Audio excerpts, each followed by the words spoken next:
365 team. Today we're talking about gratitude journals. And I know I'm yet one more person talking about gratitude. We hear it all the time, especially around New Year's, right? But there's a reason. It's because it's so effective. It changed everything for me. So I think that's why it's so important to involve that in our organizing process. Why a gratitude journal? Well, as far as organizing is concerned, when you're grateful for what you have, then you don't feel the need for so much more. So it will stop you from impulse buying as much, it will make you happier with what you do have, and it will allow you to let go of more things that you don't need because you feel confident that you have what you need and that you are grateful for what you're keeping. So gratitude is very important even in organizing. I think it's important in just about everything. But today we're talking about how to write a gratitude journal. And there are a couple of ways you can do it. One way that I enjoy is creating a gratitude jar. A gratitude jar is simply finding some pretty pieces of paper and writing out gratitudes on one of the little pieces of paper every once in a while, and then you just toss it in the jar. And the nice thing is when you need a pick-me-up and you're not feeling very grateful or you need some inspiration, every once in a while you can go through, pull out a gratitude, and read it, and be reminded of some of the great things in your life. My other way that I try to do it every day. I can tell when I fall off the wagon because life does not quite work as well when I've not been doing this. So if I skip a couple of days, it's pretty obvious. But my favorite thing is my gratitude journal, and this is part of my morning routine. Find a pretty journal if that's something that's important to you. For me, I'm very much the pretty supplies, pretty journals, especially the notebooks. I love it when they're pretty. So this one's my favorite, and I just finished it. I was very sad to give it up, but I found a new beautiful one. And then every morning, build into your routine writing out some things that you're thankful for. It does not need to be a long entry. It does not need to be a lot of things. Just if you can write a few of them down and really commit to why you are grateful for them.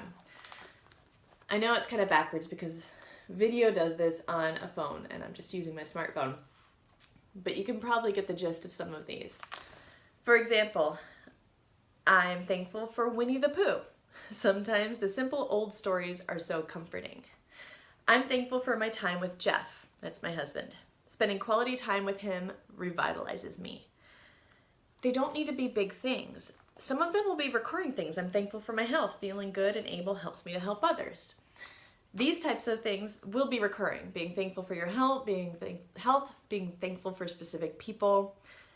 But be thankful for coffee. Be thankful for the clothes that you have that are comfortable. Be thankful for the fact that you have a melon baller if you really enjoy doing parties with fancy melon balls. Whatever it is that makes you happy and adds to your life, pick the random stuff and put it in here. I'm often happy for my dogs. I'm happy for time, the quiet time alone. The key to making the gratitude journal extra effective is not only writing down what you're grateful for, but include the why. So I'm grateful for my time with Jeff because time with him revitalizes me. I'm grateful for Winnie the Pooh because the old stories are so comforting. I'm grateful for my dog because when he cuddles with me, I feel nice and loved. Things like that, that because is what you can focus on. And then after you've written them out, the best way to really absorb it is to read each one at a time and really think it and send the thank you out there. Whether it is to God, the universe, whoever, just sending it out into the world. But the more you project it out and really truly get into the feeling of being grateful for it, the more it will sink into you and start your day off on one of the best notes ever.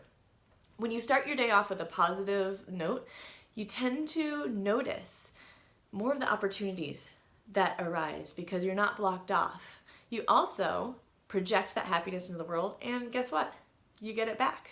If you're happy with somebody else, it's amazing what you get back. I just managed the other day to laugh my way through getting some blood drawn at the lab. And I had a blast with the phlebotomist because I went in there right after doing my gratitudes and I was in a good mood and I was joking and laughing. So she started joking and laughing, and It just started the day off great, when normally a trip to doing lab work would not start my day off on a great note, because normally I've not had my coffee yet. But that's how to do a gratitude journal. I hope that you can incorporate this into your organizing and into your life, because it makes such a huge difference in your home, in your time, and in your day. Thanks so much. Keep watching. There will be more, and tomorrow's 365 project journal is going to be really fun. So I hope you tune in tomorrow and check that out too. See you later. I love you.